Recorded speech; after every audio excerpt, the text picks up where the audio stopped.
Breaking news आ रही है Israel से। वहां बेंजामिन नेतन्याहू सरकार के न्यायिक सुधार बिल के खिलाफ लोगों ने कई शहरों में प्रदर्शन और तेज कर दिया है। यरूशलेम में प्रदर्शनकारियों ने राष्ट्रपति भवन को ही घेर लिया, जबकि तेल अवीव में हजारों लोग जोरदार प्रदर्शन कर रहे हैं। वहां प्रदर्शनकारियों को शांत कराने के लिए पुलिस वालों ने पूरी ताकत झोंक रखी है। प्रदर्शनकारी किसी की नहीं सुन रहे। इतना ही नहीं, प्रदर्शनकारियों ने चेतावनी दे दी है कि जब तक न्यायिक सुधार बिल वापस नहीं लिया जाएगा तब तक उनका प्रदर्शन जारी रहेगा। हालांकि इसके बावजूद बेंजामिन नेतन्याहू सरकार पीछे नहीं हट रही। यही वजह है कि न्यायिक सुधार के मुद्दे पर लाए गए बिल के खिलाफ लोगों का गुस्सा और ज्यादा भड़क गया।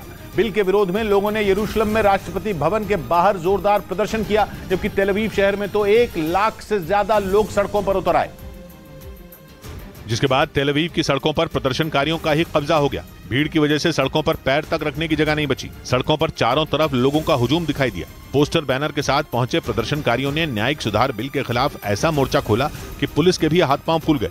बेंजामिन नेतन्याहू के न्यायिक सुधार बिल के खिलाफ इजराइल के कई शहरों में पिछले 28 हफ्तों से लोग प्रदर्शन कर रहे हैं। प्रदर्शनकारियों का आरोप है कि सरकार न्याय प्रणाली में सुधार के नाम पर जो नया कानून लाना चाहती है वो न्यायपालिका को कमजोर कर देगा और इस कानून के आने के बाद सरकार के पास अदालतों के फैसलों को बदलने की भी ताकत होगी। उधर पश्चिमी मीडिया ने दावा किया कि ईरान से बढ़ते तनाव के बीच इजराइल ने अमेरिका के घातक लड़ाकू विमान F-35 को खरीदने की तैयारी तेज कर दी। बताया गया कि इजराइल और अमेरिका के बीच जल्द ही इस खरीद पर सहमति बन सकती है।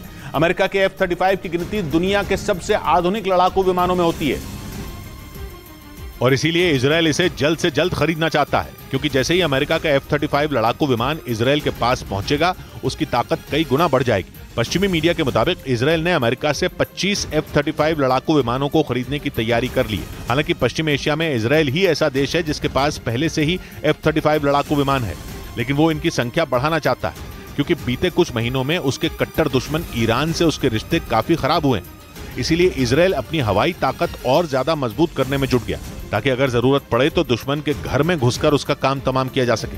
उधर इजराइल की वजह से ईरान और रूस की दोस्ती में दरार पड़ती दिख रही है। खबर है कि रूस इजराइल के दबाव में ईरान को अपने सुखोई Su-35 फाइटर जेट देने से कतरा रहा है, जबकि ईरान ने रूस को अपने शाहिद ड्रोन देकर यूक्रेन की जंग में उसकी काफी मदद की, मगर रूस ईरान की मदद करने को तैयार नहीं दिख रहा।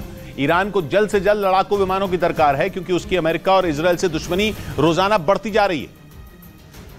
इसलिए ईरान रूस से सुखोई लड़ाकू विमान खरीदना चाहता है। ईरान के सूत्रों के हवाले से कुछ मीडिया रिपोर्ट में दावा किया गया कि वो कुछ साल पहले ही 50 Su-35 लड़ाकू विमानों के लिए रूस को पूरी पेमेंट भी कर चुका है। तब रूस ने 2023 तक विमानों की डिलीवरी का वादा किया था, पर ईरान के ही एक एयरफोर्स कमांडर ने कुछ दिन पहले दिए एक इंटरव्यू में कह दिया कि वो जेट ईरान की वायुसेना को कब मिलेंगे कुछ नहीं पता। इसकी वजह माना जा रहा है इजराइल, ईरान का कट्टर दुश्मन। रूस से इजराइल के रिश्ते मजबूत हैं और पिछले महीने अमेरिका की न्यूज वेबसाइट एक्सियोस ने अपनी रिपोर्ट में दावा किया था कि इजराइल के अधिकारियों ने रूस के अधिकारियों से उनके देश और ईरान के बीच बढ़ते रक्षा सहयोग पर आपत्ति जताई थी।